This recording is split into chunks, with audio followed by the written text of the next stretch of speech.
طبیبان کلینیکی موقتی که برای فراریان روهینجا تشکیل شده است سرکارند. روز یکشنبه 24 سپتامبر تخمینا 600 نفر که اساساً از بیماری‌های سیرایتی و کم غذایی اذیت می‌کشیدند از کمک بیپولی طبیبان پایگاه طبی اردوگاه کوتوپالونگی شهر کوکس بازار بنگلادش استفاده بردند.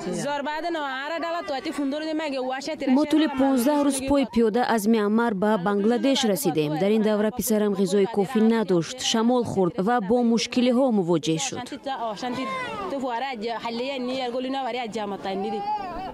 سازمان های خیریه میگویند آب پاک آشامیدنی، پناهگاه و اشیای سانیتری از نیاز اولیه فراریان به شمار می رود.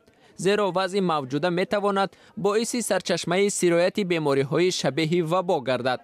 خوف زیاد است که شمار از فراریان به ویژه کودکان تا تنظیم روزگار و شبکه های انتقال کمک به هلاکت می رسند. از سوی هم حکومت بنگلادش برای فراریان روهینجا در تپه های تانککالی زمین جدا کرده است که برای خود منزل بنیاد کنند. نور محمد 53 ساله 3 روز پیش به این اردوگاه رسید و حالا می‌خواهد برای خود و 5 عضو عائله‌اش سرپناه سازد. در میانمار خانه من از 2 آشیانه عبارت بود. امروز در بنگلادش من در یک آغلگاه زندگی دارم.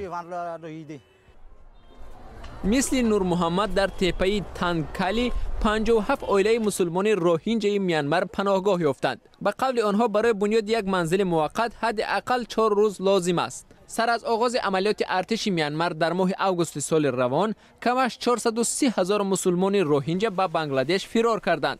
سازمان ملل متحد تعقیب مسلمانان روهینجا را نمونه پاککاری قومی عنوان داده است.